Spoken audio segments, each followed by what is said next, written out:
Real talk for a second. How much is your integrity actually worth? And I'm not getting philosophical here. I mean, if someone dropped a pile of cash in front of you right now, no cameras, no witnesses, zero chance of getting caught, what's the number that makes you sell out? Is it $1,000?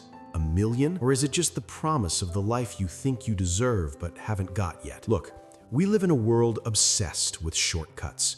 We glorify the hustle, the quick win, the overnight success. But what if I told you the biggest test of your life won't happen on a stage with a spotlight? What if the moment that defines your entire future happens in total silence on a dusty road when you think absolutely nobody is watching? Sit back and clear your mind. I'm going to tell you a story about a guy named Jake. And by the end of this, you might realize you're walking the exact same road he was. Jake was a solid dude. Like, if you met him at a coffee shop, you'd vibe with him. He was hardworking, polite. He lived in this small Rust Belt town where all the factories had shut down and hope was pretty much gone. Jake's life was a grind. He woke up before the sun, worked until his body screamed, and went to bed stressing about bills. He wasn't greedy, he was just exhausted, and there's a danger in being that tired.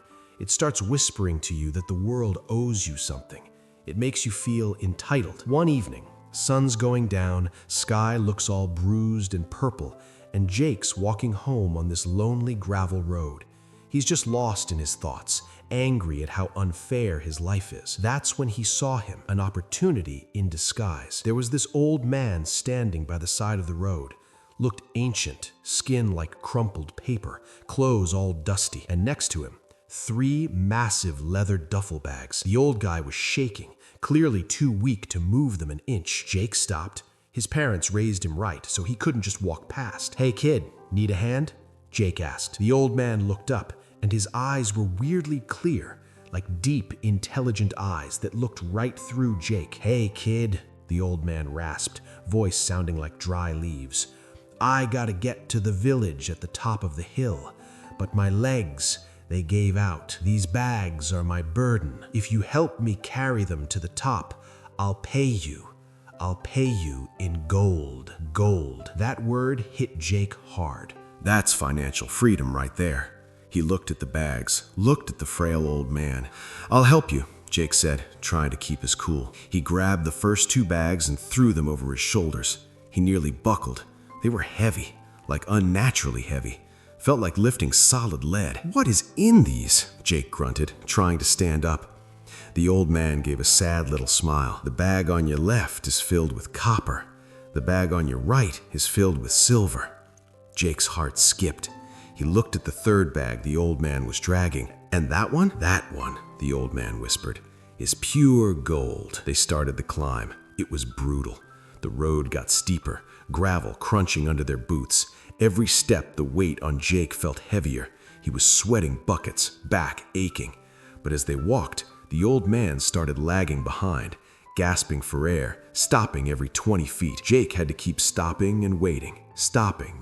And in those quiet moments, in the dark, a voice started creeping into Jake's head. It started logical. "He's never gonna make it. We'll be here all night." Then it got darker. Look at him. He's basically at the end of his life.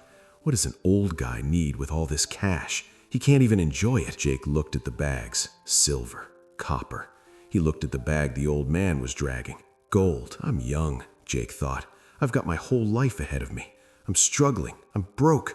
With this money, I could leave this dump, buy a house, start a business, finally be somebody." They hit the steepest part of the hill. The old man collapsed on a rock, clutching his chest. He looked up at Jake, totally vulnerable. "I can't make it," the old man wheezed. "Kid, please, take the 3rd bag. Carry the gold for me.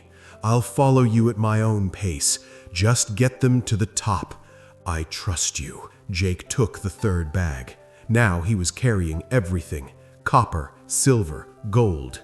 The weight was crushing, but the adrenaline, that was stronger. He felt the fortune pressing against his spine. He started climbing faster. He left the old man behind. 10 yards, then 20. He looked back. The old man was just a speck in the shadows now. The voice in Jake's head turned into a scream. Run. Just run, Jake. Who is he? A stranger. Nobody knows you're here. If you run now, you win. You beat the system. You deserve this win. That was it. Jake didn't walk anymore. He bolted. He sprinted with strength he didn't know he had, ran off the road, into the woods, clutching those bags like they were his kids. He ran until his lungs burned, fueled by greed and the rush of the heist. He didn't stop until he got to his small, dark house, burst through the door, slammed it, locked it, collapsed on the floor, gasping, laughing like a maniac. He did it. He was rich. Hands shaking, he grabbed a knife. He needed to see the shine. He started with the gold bag, slashed the leather, and dumped it on the floor. Thud. No metallic ring. No shimmer. Jake froze. He stared at the floor. It was a pile of rocks, gray, jagged, worthless river stones. His stomach dropped. He ripped open the silver bag. Stones. Tore apart the copper bag. Stones. Nothing but heavy, dirty rocks. He lied, Jake screamed, kicking the pile. The old man played me. But then, in the dust, he saw it. A small piece of folded paper at the bottom of the last bag. Jake picked it up. His hands were shaking so bad he could barely read the fancy handwriting. I am not a beggar. I am the king of this land. I have no children, and my time is up. For months, I've wandered my kingdom in disguise, looking for one thing, a man of honor. I was looking for an heir. I didn't need a soldier. I needed a man who could be trusted with a heavy burden when no one was watching. The stones were the test. The weight you carried was the weight of leadership. If you had waited for me at the top, you would have inherited not just the gold, but the entire kingdom. But you ran. You chose the weight of the stones over the weight of the crown. Jake dropped the note. He fell to his knees in his empty house surrounded by rocks. He had been honest his whole life, worked hard, but in the 7 minutes that mattered most, he let one thought ruin his future.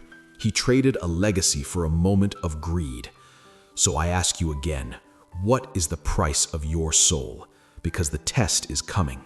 It might not be an old man with bags. It might be a wallet on a seat, an open cash register, or a lie that gets you a promotion. Life is constantly testing you to see if you're ready for the next level. Don't be like Jake. When you feel the weight on your shoulders, don't run. Carry it to the top, because you never know. You might just be carrying a crown.